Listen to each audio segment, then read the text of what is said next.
అందరికీ నమస్కారం అండి. వెల్కమ్ టు ఉదర్సరడ్డ యూట్యూబ్ ఛానల్. ఈరోజు వీడియోలో ఆర్టీఈ అంటే రైట్ టు ఎడ్యుకేషన్ యాక్ట్ ద్వారా ఫస్ట్ క్లాస్ స్టూడెంట్స్ ప్రైవేట్ పాఠశాలలో ఉచితంగా ఎలా అడ్మిషన్స్ అవ్వాలి అనే దానికి ఒక నోటిఫికేషన్ అయితే వచ్చిందండి.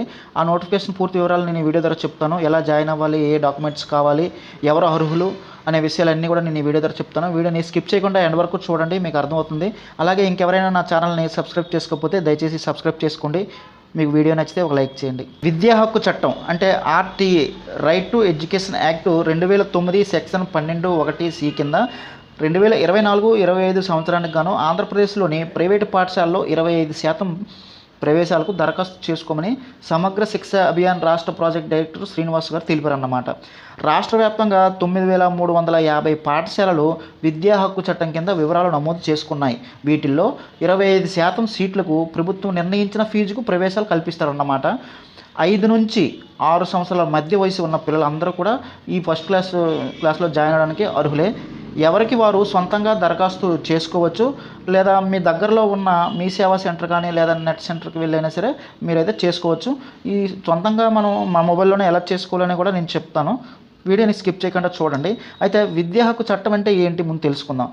భారత రాజ్యాంగంలోని 21A అధికరణ ప్రకారం 6 నుండి 14 సంవత్సరాల మధ్య వయసు ఉన్న పిల్లలకు ప్రాథమిక విద్య ఒక ప్రాథమిక హక్కు. ఈ హక్కును అమలు చేయడానికి ఉచిత మరియు నిర్బంధ విద్యా హక్కు చట్టం 2009లో రూపొందించబడింది. ఇది 2010లో అమల్లోకి వచ్చింది. విద్యా హక్కు చట్టం 2009 సెక్షన్ 12(1)(c) ప్రకారం ప్రైవేటు అన్ఎయిడెడ్ పాఠశాలలో 1వ తరగతి ప్రవేశాల్లో కనీసం 25% సీట్లు అనేవి పాఠశాల పరిసర ప్రాంతాల్లోని వెనుకబడిన మరియు బలహీన వర్గాల పిల్లలకు ఉచిత విద్యను అందించాలని ఉన్నదన్నమాట. అయితే 1 నుండి 8 తరగతి వరకు చదువుకోవచ్చు. ఎవరైతే ఫస్ట్ స్టాండర్డ్లో జాయిన్ అయ్యారో వాళ్ళు 8th క్లాస్ వరకు ప్రైవేట్ స్కూల్లో ఫ్రీగా చదువుకోవచ్చు అన్నమాట.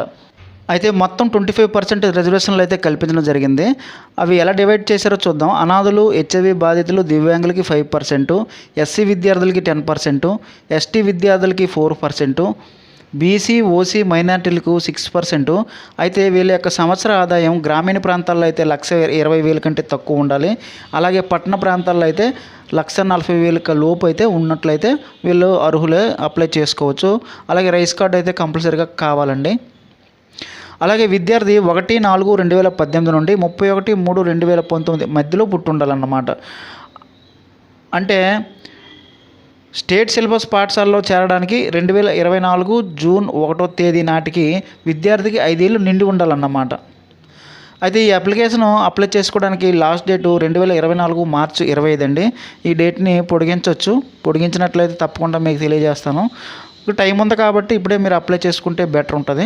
ఇంకా ఎక్కువ మనకి డౌట్స్ ఏమైనా ఉంటే ఈ కింద ఇవ్వబడిన టోల్ ఫ్రీ నెంబర్లకి కాల్ చేసి మీరు మరిన్ని విషయాలు అయితే తెలుసుకోవచ్చు. అయితే ప్రస్తుతం నేను ఇప్పుడు మన మొబైల్ ద్వారా ఎలా అప్లై చేసుకోవాలనే విషయం చెప్తాను. వీడియోని స్కిప్ చేయకుండా చూడండి, మీకు అర్థమవుతుంది. వీడియో నచ్చితే ఒక లైక్ చేయండి.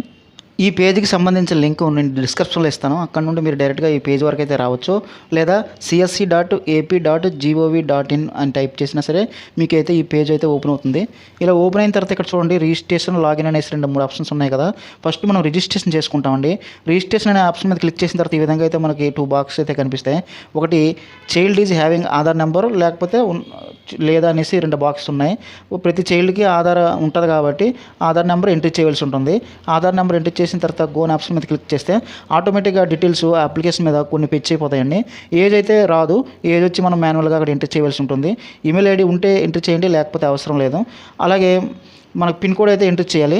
మన యొక్క మొబైల్ నెంబరు పనిచేస్తున్న మొబైల్ నెంబర్ ఇవ్వాలండి, ఏది ఇచ్చినా పర్లేదు మొబైల్ నెంబరు. అలాగే రైస్ కార్డ్ నెంబర్ ఎంటర్ చేసుకోవాలి.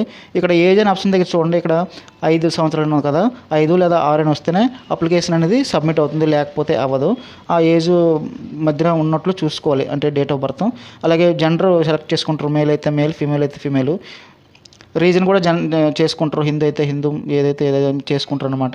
క్యాస్ట్ ఎంట్రీ చేస్తారు, క్యాస్ట్ BC, OC ఏదైతే అందులో కొన్ని బాక్స్ ఉంటాయండి. ఇక్కడ మనం చెక్ చేసుకుంటూ మీరు ఏ క్యాస్ట్ అయితే ఆ క్యాస్ట్ అనేది ఎంట్రీ చేసుకుంటారు అనమాట. తర్వాత పేరెంట్ ఉన్నారా, లేకపోతే అంటే కొంతమంది తల్లిదండ్రులు లేని పిల్లలు ఉంటారు కదండి, వాళ్ళకి పేరెంట్ ఉంటే పేరెంట్, లేకపోతే గార్డెన్ ఎంచుకుంటారు. పేరెంట్ యొక్క నేము, అలాగే వాళ్ళ పేరెంట్ యొక్క ఆధార్ నెంబర్ ఎంట్రీ చేస్తారనమాట. డిజబిలిటీ పర్సన్స్ ఎవరైనా ఉంటే డిజబిలిటీ అని ఎంట్రీ చేయవలసి ఉంటుంది ఇక్కడ. లేకపోతే హెచ్ఐవికి సంబంధించిన పిల్లలు, లేకపోతే ఎవరు అనాథలు అనేది ఇక్కడ ఆప్షన్స్ అయితే ఉన్నాయి. సో డిజబిలిటీ ఉంటే ఎంట్రీ చేయండి, లేకపోతే ఏం చేయని అవసరం లేదు. అలాగే గార్డెన్ యొక్క అడ్రస్ పైనది కిందది సేమ్ అని అడుగుతుందంటే పైన ఉన్న అడ్రస్ సేమ్ అని అడిగితే ఎస్ అని పెట్టండి, లేకపోతే నో అని పెట్టి వాళ్ళ ప్రజెంట్ అడ్రస్ మనం ఇవ్వాల్సి ఉంటుంది. అలాగే అడ్రస్ ప్రూఫ్కి ఆధార్ కార్డు అప్లోడ్ చేయవలసి ఉంటుంది. ఆధార్ కార్డు కానీ, పాన్ కార్డు కానీ, డ్రైవింగ్ లైసెన్స్ కానీ, లేకపోతే బ్యాంక్ బుక్ జిరాక్స్ కానీ, అలా ఏదైనా అడ్రస్ ప్రూఫ్గా మనం అడ్రస్ ఉన్నది మనం అప్లోడ్ చేయొచ్చు.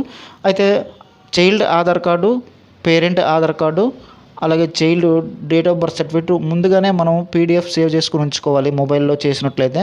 లేదా నెట్ సెంటర్ కానీ మీ సేవకి వెళ్తే అక్కడ వాళ్ళు డైరెక్ట్గా వాళ్ళు చేస్తారు కాబట్టి ప్రాబ్లం అయితే ఉండదు. తర్వాత ఈ చెక్ బాక్స్ మీద క్లిక్ చేసి రిజిస్టర్ ఆప్షన్ మీద క్లిక్ చేస్తే మొబైల్కి యూజర్ ఐడి పాస్వర్డ్ అనేది వస్తుంది. యూజర్ ఐడి పాస్వర్డ్ వచ్చిన తర్వాత లాగిన్ ఆప్షన్ ఉంది కదండి, ఈ లాగిన్ ఆప్షన్ మీద క్లిక్ చేసిన తర్వాత మన మొబైల్కి వచ్చిన యూజర్ ఐడి, అప్లికేషన్ ఐడి కానీ లేదా పాస్వర్డ్ మనము ఎంటర్ చేసుకుంటాం. ఆ క్యాప్చా ఏ విధంగా ఉంటే ఆ విధంగా ఎంటర్ చేసి లాగిన్ మీద క్లిక్ చేస్తే మనకి 1 కిలోమీటర్ పరిధిలో ఉన్న స్కూల్స్ ఏమైనా ఉంటే కనిపిస్తాయి అన్నమాట. అందులో ఏదైనా స్కూల్ మీకు కావాలంటే ఎంచుకోవచ్చు, మీకు నచ్చిన స్కూలు. అలాగే 2 కిలోమీటర్స్ పరిధిలో 3 కిలోమీటర్స్ అలా మొత్తం మనం ఈ విధంగా 10 స్కూల్స్ అయితే సెలెక్ట్ చేసుకోవాల్సి ఉంటుంది. ఇదండి ప్రాసెస్ ఆన్లైన్లో అప్లై చేయడానికి. మీరు అప్లై చేసేటప్పుడు ఏమైనా డౌట్స్ ఉంటే నాకు కామెంట్ చేయండి, లేదా డైరెక్ట్గా కూడా నాకు మెసేజ్ చేయండి. వాట్సాప్కి సంబంధించిన లింక్ నేను డిస్క్రిప్షన్లో ఇస్తాను. అలాగే అప్లై చేసిన తర్వాత మరి 25% అంటున్నారు కదా, చాలా అప్లికేషన్స్ వస్తాయి, అందరినీ పిలుస్తారు అనే డౌట్ అందరికీ వస్తుంది. అలా పిలవరండి. వచ్చిన అప్లికేషన్లో 25% కంటే ఎక్కువ ఉన్నట్లయితే ఆ అప్లికేషన్స్ అన్నీ కూడా లాటరీ పద్ధతిలో 25% అయితే తీసి వాళ్ళకి కాల్ చేసి అడ్మిషన్ అయితే ఇవ్వడం జరుగుతుంది. ఇదండి ప్రాసెస్. ఓకేనండి, వీడియో నచ్చింది అనుకుంటున్నాను, అర్థమైంది అనుకుంటున్నాను. ఈ వీడియో అందరికీ షేర్ చేయండి, ఉపయోగపడుతుంది. టైం చాలా తక్కువ ఉంది కాబట్టి అందరూ అప్లై చేసుకోండి. అప్లై చేసుకోవడానికి ఎటువంటి ఫీజు లేదండి. మరి అప్లై చేసుకోవడానికి మొబైల్లో కూడా అప్లై చేసుకోవచ్చు కాబట్టి, లేదా నెట్ సెంటర్ అయినా మీ సేవకి వెళ్తే కొంత ఎంతో అప్లైకి ఫీజు తీసుకుంటారు తప్ప అప్లై చేయడానికి అయితే ఎటువంటి ఫీజు చెల్లించిన అవసరం లేదు. ఓకేనండి, thank you for watching. Thank you. Video నచ్చితే లైక్ చేయండి. ఇలాంటి మరిన్ని అప్డేట్స్ కోసం నా యొక్క ఛానల్ని సబ్స్క్రైబ్ చేసుకోండి.